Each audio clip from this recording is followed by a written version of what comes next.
በመኪና አደጋው ባይሳካላቸውም በመሳሪያ ህይወትን ገለዋታል።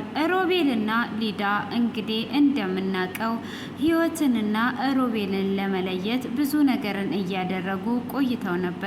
በስተመጨረሻም እንግዲህ ያሰቡት ነገር ሁሉ ተሳክተውላቸው ህይወትን ሊገሏት ችለዋል። ሮቤልም እንግዲህ እጅግ በጣም አዝኖ ይገኛል። እንግዲህ በባለፈው ላይ ራሱ የሮቤል አባት ህይወትን እንዲገጭ መኪና ትዕዛዝ ያወጣውን ደግሞ እንዳለ ፍርዬ ላይ አድርጎ ፍርዬም እስር ቤት ገብታለች ማለት ነው። ታዴም እንግዲህ የህይወትን ለቅሶ ሲሰማ እጅግ በጣም ነበር ያዘነው። የቀረችው አንድ አይኑ አንድ ብሌኑ ህይወት ነበረች። የእሷን ደስታ እየጠበቀ ግን አዘኑን ሰምቷል። እሱም እጅግ በጣም አዝኗል ማለት ነው። ሰርግ ለመደገስ ራሱ ተስማምቶ እንግዲህ ስንት ዋጋን ከፍላ አባቷን ከተቀበሉና እንግዲህ ሰርግ ሊደግስ ባለበት ደግሞ ይህ ትልቅ ዱብዳ ደርሶት ታዴም በእስር ቤት እጅግ በጣም እያዘነ ይገኛል። እንግዲህ በባለፈው ክፍል ላይ ሂዊ ተገኝቷ ማን እንደገጫት አልታወቀም ነበረ። እንግዲህ ሊዲያ መቷ ሁሉንም ነገር ለሮቤል ትነግረዋለች። ይህንን ነገር ያደረገው አባትየው እንደሆነ እሱም እጅግ በጣም አዝኖ ይሄ ነገር ውሸትሽን ነው አባቴ እንዴት ይሄንን ነገር ሊያደርግ ይችላል ብሎ ነበረ። ሆኖም እንግዲህ አባትየውንም ቀጥሮ ሲጠይቀው አዎ አድርጊያለሁ እኔ ነኝ ያደረኩት በማለትም ይመልስለታል ማለት ነው።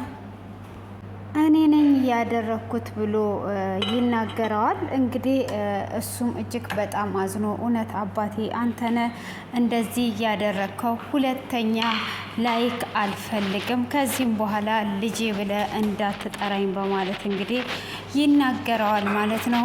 እሱም እንግዲህ ከተናገረው በኋላ ምንድን ነው ያደረከው እንዴት እንደዚህ ታደርጋለህ ብሎ ሲለውም ከእሷ ጋር እንድትሆን አልፈልግም አንተን አይደለም እኛን ጭምር ታጠፋናለች።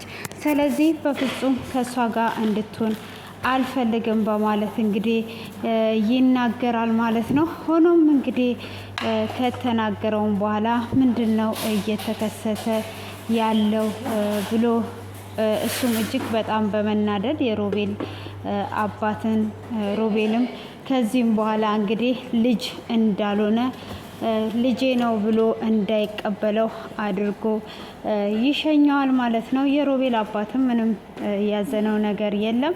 ሆኖም እንግዲህ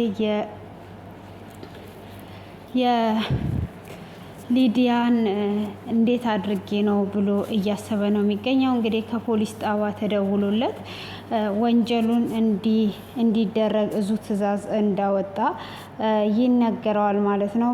እሱም እንግዲህ በዛ በሚነገረው ሰዓት ይህንን ከላዩ ላይ እንዴት አድርግቶ እንደሚያነሳ ነበር እያሰበ የነበረው። ሆኖም እሱም እንግዲህ ይህንን ነገር እንዴት አድርጌ ነው ከላይ ላይ የማወርደው በማለት ያስባል። ካሰበም በኋላ ለሊዲያ ይደውልላትና እውነት ነው ከአንቺ ውጪ እኔ መስራት አልችልምና አንቺ ታስፈልግኛለሽ ብሎ ይላታል።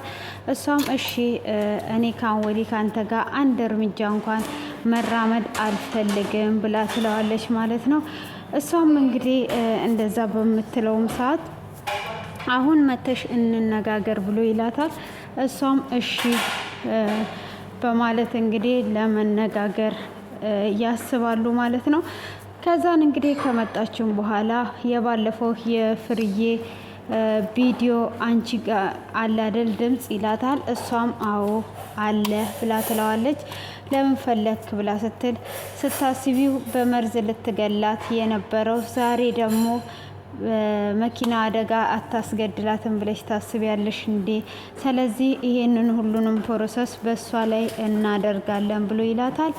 እሷም እንግዲህ እሺ አሁን ከኔ ላይ ብቻ ውረድልኝ፣ ቪዲዮን በቴሌግራም እልክልሃለሁ። ግን ካዲያ አሁን ምን አሰብክ? ህይወትና ሮቤል አንድ ላይ እንዲኖሩ ፈቀድክ እንዴ ብላ ስትለም እነሱ አሁን ላይ እኮ አብረው ተቃቅፈው እየኖሩ ነው። እኔ ጥሬ አቅቶኛል፣ አሁን ምንም ማድረግ ስለነሱ አልችልም ብሎ ይላታል። እሷም እንግዲህ ምንም ነገር ማድረግ የማትችል ከሆነ መጀመሪያም ልጅንና አባትን እንደዚህ ማድረግ አልነበረብኝም። ስለዚህ አሁን ምንም ነገር የምትፈልገውን ነገር በቴሌግራም እልክልሃለሁ፣ ዞር በልልኝ ብላ ትለዋለች። እሱም ቀጥታ ለፖሊሱ ይደውልለትና ፍርዬ ህይወትን ልትጎዳት እንዳሰበች ይነግረዋል ማለት ነው። እንግዲህ ያንን እንዲገላት ትዕዛዙን ካወጣች በኋላ እንግዲህ ይሄ ነገር እንዲገላት ሙከራ እንዳደረገች ፍርዬ ይነግራል። ከዛን እንግዲህ እሱም ትዕዛዝ ያወጣና ፍርዬ ጋር ይሄዳል። ፍርዬም እንግዲህ ሶፋ ላይ ተኝታ ነበረ። ምን ነው ዛሬ ደግሞ ሶፋ ላይ ነው እንዴ የምትተኙ? ሲላትም ምን አደርጋለሁ ብቻዬን ነኝ ያለሁት ብላ ትለዋለች። እንግዲህ የአንቺና የባልሽ ድብቅ ሚስጥሮች እየወጡ ነው። ባልሽም በስተመጨረሻ ለልጁ ብሎ አምኗል። አንቺ ደግሞ እንዴት እንደምታምኚ እንጃ። ጭራሽኑ መርዘሽ መግደል ሲያቅትሽ አሁን ደግሞ በመኪና አደጋ ልትገይ አሰብሽ እንዴ ብሎ ይላታል። የምን የመኪና አደጋ ነው? የመሞት ነው ብላ ትለዋለች። እሱም እንግዲህ የመሞት ነው፣ ትዕዛዝ ወጥቶልሻል፣ ሙሉ መረጃ አለኝ ብሎ ሲላትም ሊዲያ ናት እንደዚህ ያደረገችው፣ ሊዲያ ናት አይደል የተናገረችው ብላ ትለዋለች።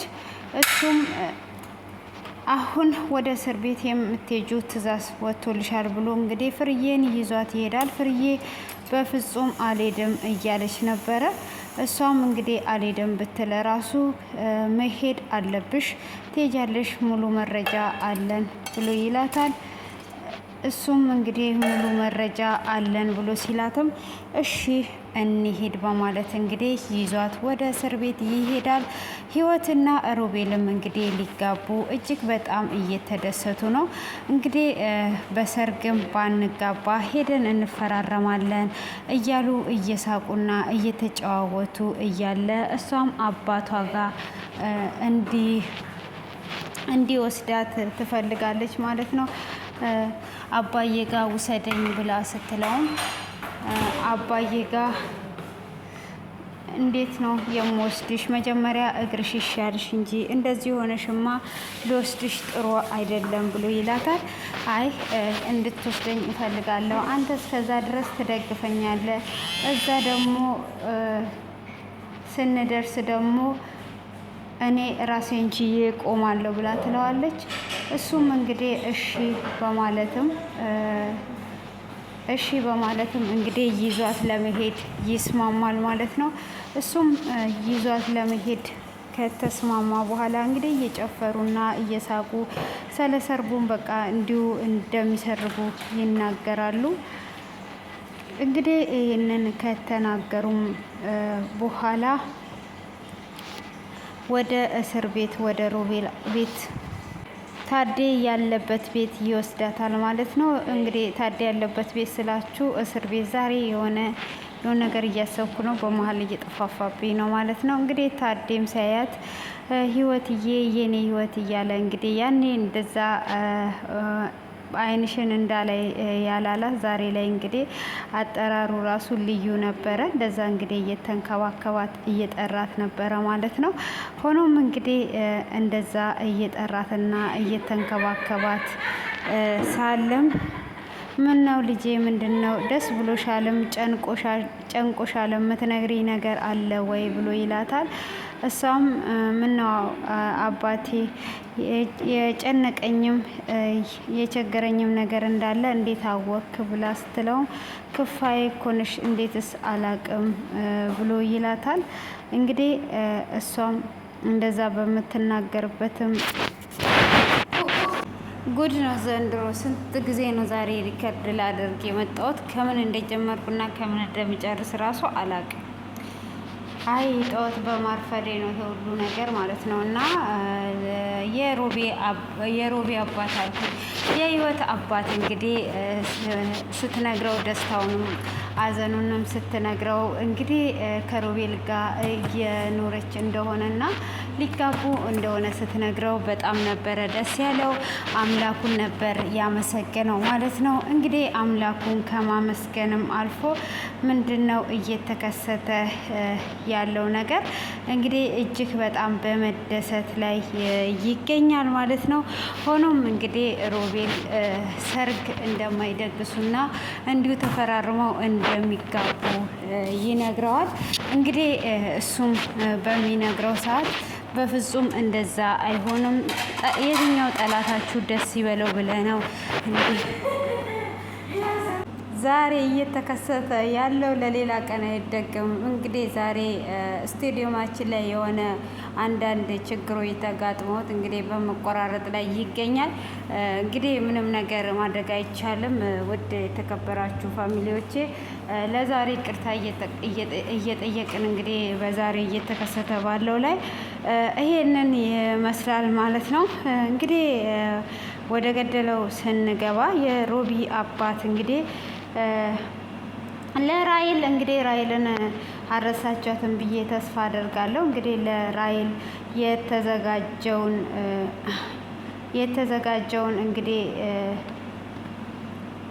አይቶት የብር ነበረ። እንግዲህ ራይል ያኔ እንደምናስታውሰው ስለሞተች አሁን ላይ ደግሞ እሱ እንግዲህ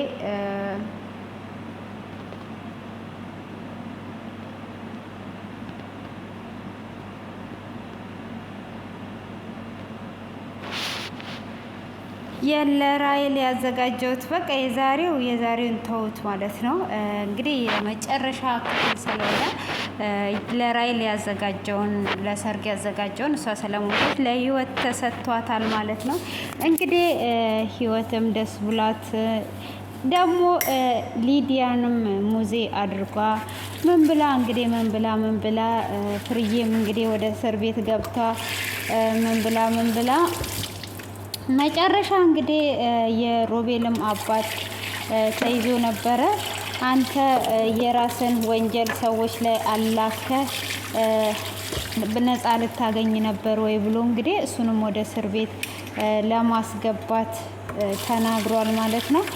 እንግዲህ እሱንም ከተናገረም በኋላ ማለት ነው እንግዲህ ምንድነው እዛ ጋር የሮቢ አባት ሁሉን ነገር አድርጎ መጨረሻው እስር ቤት ሆኗል ማለት ነው። ፍርዬም እንግዲህ ከታዴ ጋር ለመፋታት ወስና ሄዳ ቤቱን በአራጣ እንዳበደረች ተናግራ ነበረ። እንግዲህ ያንን ነገር እንደተናገረችም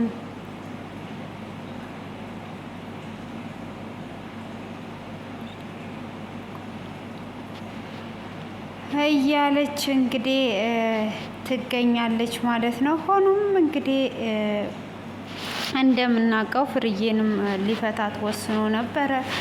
እሱም ሁሉንም ነገር እንግዲህ ህይወትም ለእናቷ ደውላ ሰርጉን እንግዲህ እዚህ እንደሚደረግ ተደስተው ቤሎም ቦሌ ልን ነበረ ቤሎም ለክተው ምናምን እንግዲህ ህይወት ወደ ቤት እየሄዱ እየተሳሳቁ እያለ ሮቤል የምትባለው አንተ ነህ ብሎ ይለዋል። እሱም አዎ ሲል ከአንዳንድ ነበር ህይወት ላይ ሽጉጡን ያቀባበለባት። እንግዲህ ህይወት ከዚህ ዓለም በሞት ተለይተዋለች። በሌላ በኩል እናገኛታለን ብለን ተስፋ እናደርጋለን ማለት ነው። እንግዲህ ያንንና ይሄንን ሆኖ ሳለ ህይወት ከዚህ ዓለም በሞት በመለያቷ እንግዲህ ታዴም እጅግ በጣም አዝኗል። ሳንጂ ነግሮት ነበረ። እንግዲህ ሮቤልም እጅግ በጣም አዝኖ ይገኛል ማለት ነው። በጣም ነው የሚያሳዝነው። በዚህ አይነት መልኩ ባይጠናቀቅ ጥሩ ነበረ። እንግዲህ ህይወት ከዚህ ዓለም በሞት በመለየቷ ያ ሁሉ ዋጋ ያ ሁሉ መስዋዕት እየከፈለች እንዲህ በመሆኗ እጅግ በጣም ነው የሚያሳዝነው ማለት ነው። እንግዲህ ውድ ቤተሰቦቼ እንግዲህ ቀጣዩን ይዘንላችሁ እንመጣለን እንዳንል ክፍሉ ተጠናቋል እና የህይወት ታሪክ በጣም ያሳዝናል። እንግዲህ ታሪክ ብለን እንይዘዋለን ማለት ነው። ውድ ፋሚሊዎቼ ለዛሬ እንግዲህ እንደነገርኳችሁ ዝብርቅርቅና ዘብረቅረቅ ስላረኩባችሁ አያም ሶ ሶሪ። እንጃ ልብ ድው ያለ ነው ነበረ እንግዲህ እና መልካም ቆይታ ይሆንላችሁ። አመሰግናለሁ። እስከ መጨረሻ ተከታተሉ።